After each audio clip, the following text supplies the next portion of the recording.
everyone, this is Victoria and welcome to my first and official vlog. I know. And for my first vlog, I'm going to show you I'm going to show I'm going to show you 3 different ways to contour your nose.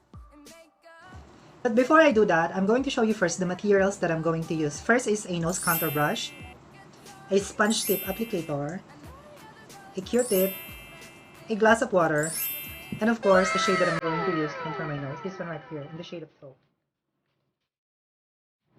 So, the first technique that I'm going to show you is the technique that almost every makeup artist that I know do, mapa-professional man or beginner. Ito yung technique na ginagawa naman, including myself, kasi this is the easiest one to do.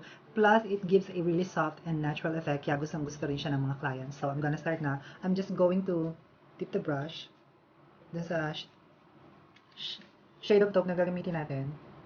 This one right here. And then, magka-create lang tayo ng tuwid na line. I always start at the tip, and then I work my way up towards the brow. Magka-create lang tayo ng straight na line, and then i-blend lang natin siya ng ganyan. Up and down. And then, I'm gonna do the exact same thing on the other side.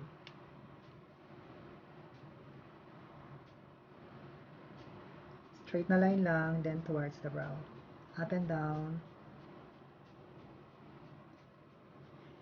Yung iba kasi, i-blend lang sila ng ganyan. Sa akin, hindi. Gusto ko siyang i-blend outward palabas. Kasi nakakanipis siya ng alar. Instead na yung i-blend mo lang siya ng ganyan, tuwid lang. Ang emphasis is nandun lang sa tuwid na line na kinreate natin. So, i-blend natin siya up and down and then out.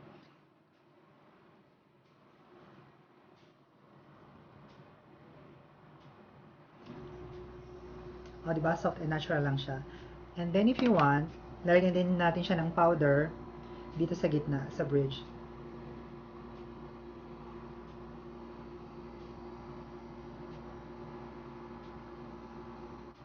So the second technique that I'm going to show you is my personal favorite. This time, I'm going to use a sponge tape applicator. Ididip lang natin siya ng tubig. Pero make sure na you're gonna squeeze out the excess water, otherwise it's going to be messy. So, I'm going to start now. This time, I'm going to use a darker shade. I'm gonna use the shade of caramel para lang mas makita nyo yung difference. So, the same thing, mag-create lang tayo ng straight na line. Mag-start lang uli ako sa tip ng aking nose. And then, I will work my way up again. And this time, I'm going to connect it to the eyebrow. Then, i-blend nyo lang siya uli palabas.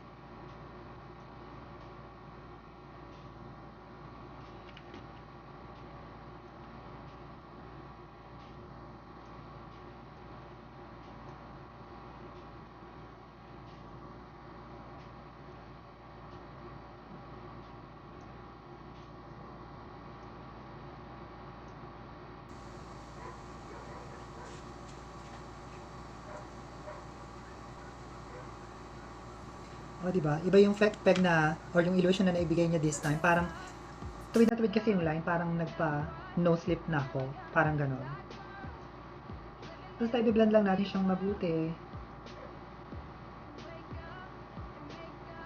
Nasa sa inyo lang kung gaano kanipis yung line na gusto nyong i-create. Mas manipis, mas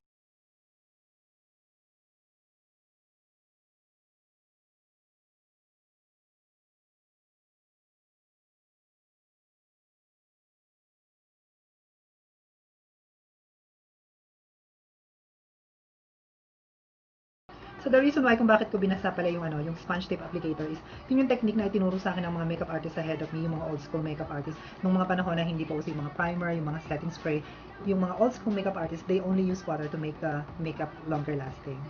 Tapos lalagyan din natin siya ng highlighter dito sa gitna, sa bridge, sa pinakagitna.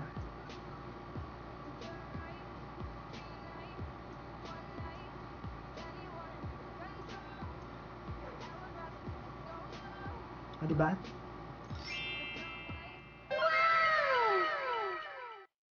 Okay, dumako na tayo sa third technique. This time, I'm going to use this brown eyebrow pencil. Ito yung pinakamahirap at medyo matagal gawin sa lahat. I'm going to use Jeffree Star's nose as a reference. Magdodrawing na lang muna ako at saka ko na lang siya i-explain kapag tapos na.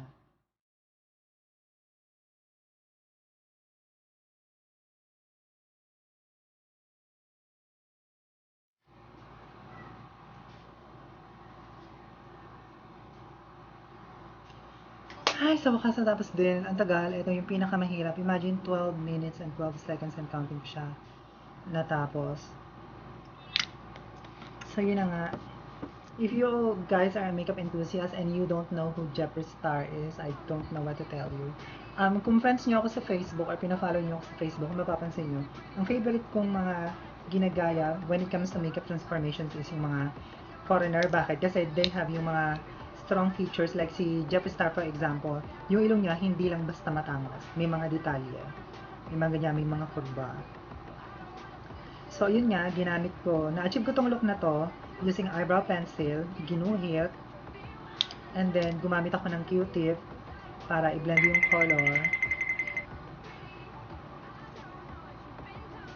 And then, gumamit pa rin tayo ng caramel shade na brown eyeshadow para mas maging 3D yung effect, para hindi siya yung flat lang, para mas makatotohanan yung ano niya, yung effect niya. So, ito yung pinakita ko sa inyo, ito yung isa sa mga secrets ko kung paano ako nagme-makeup transformation. Di ba ibang-iba na yung ilong ko na parang hindi na siya tuwid na linya, meron na siyang mga umbok-umbok na meron na siyang kakaibang shape. So, ayan, tapos na tayo guys. So, I'm really hoping na meron kayong bagong natutunan. Kung nagustuhan nyo tong video na to, give it a thumbs up. If you have any comments or suggestion, just type it down in the comment section down below.